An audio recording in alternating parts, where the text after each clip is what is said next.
What does critical psychology have to say about climate change?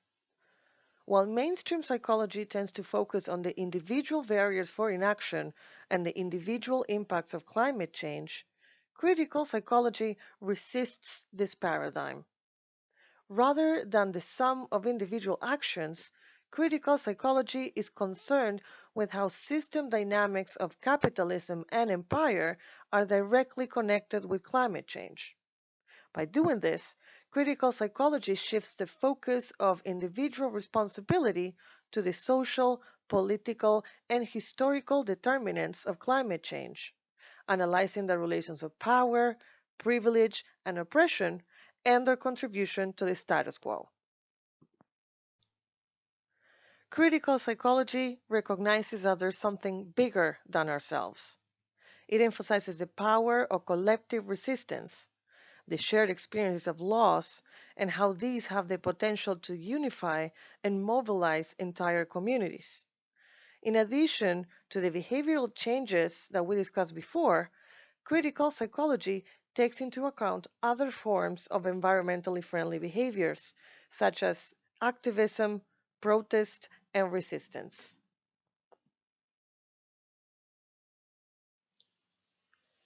Critical work understands affects and emotions in context.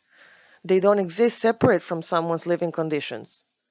Understanding and intervening with someone's distress cannot be divorced from the geography and relations of power that affect that person and their community.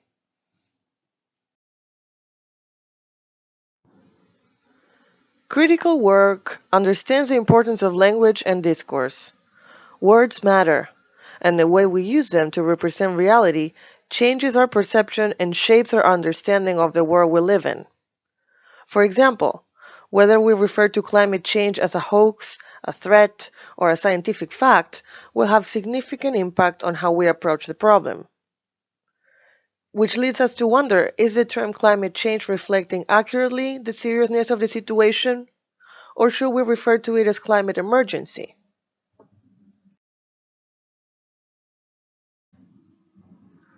And what about the words that some companies use to suggest that their products are environmentally friendly?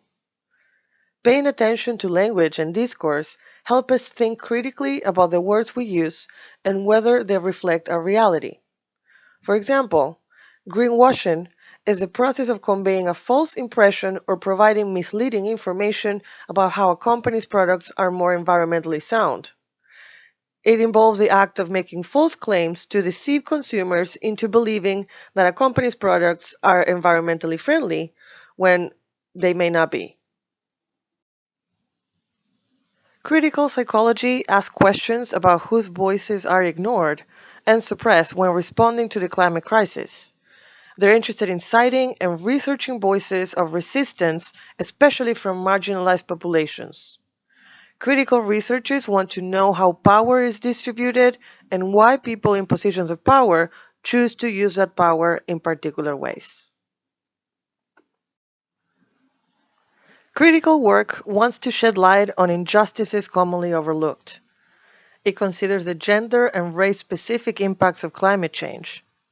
To put it simply, those with economic security are more likely to be protected from the harms of climate change, while those who identify as trans and queer are more likely to be living on lower incomes, experience homelessness, and have limited access to healthcare.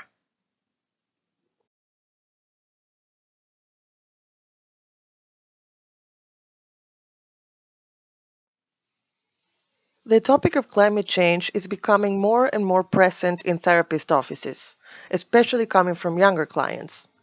We see their anxieties and our own as a natural response to an actual threat. Eco anxiety can lead us to take action, or, on the other hand, can be a debilitating and paralyzing feeling, especially for those who already suffer from anxiety and depression. Day after day, we're confronted with the fact that nature is not opposite to our internal worlds, but a huge part of them, and one cannot exist without the other. In her book, Climate Crisis, Psychoanalysis, and Radical Ethics, Donna Orange reflects on the importance of psychoanalysis to think and address the climate crisis. Psychoanalysis is especially equipped to deal with the defenses against anxiety. It helps us name the forms of traumatic shock that keeps us too paralyzed to respond appropriately to current challenges. This applies to our personal lives, but also to our collective life on Earth. Psychoanalytic therapy recognizes that trauma can be overcome when it's acknowledged and witnessed, when traumatic losses are mourned, and a new integration can take place. Often, the most painful part in overcoming a trauma is working through the shame that the person has contributed to their own destruction. Orange suggests that this process of acknowledgement and mourning also applies to the climate emergency. Psychoanalysis provides tools to understand our defenses against anxiety. Denial, for example, it's a mechanism that involves ignoring the reality of a situation to avoid anxiety, as though we were saying, no, climate change is not happening. Negation, defense against feelings of anxiety and loss. It is a way of denying what has already happened, as though we were saying, no, we have not caused any damage to the planet. In the defense of disavowal, reality is a little bit more accepted, but its significance is minimized.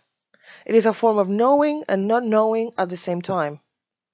For example, disavowal of our destructiveness to others and to the earth protects ourselves from feeling guilt and pain, but it also keeps us distant from certain realities that we can actually change. Projection happens when we put undesired aspects of ourselves in other people. For example, sometimes we choose leaders that embody split of aspects of ourselves that we don't want to recognize.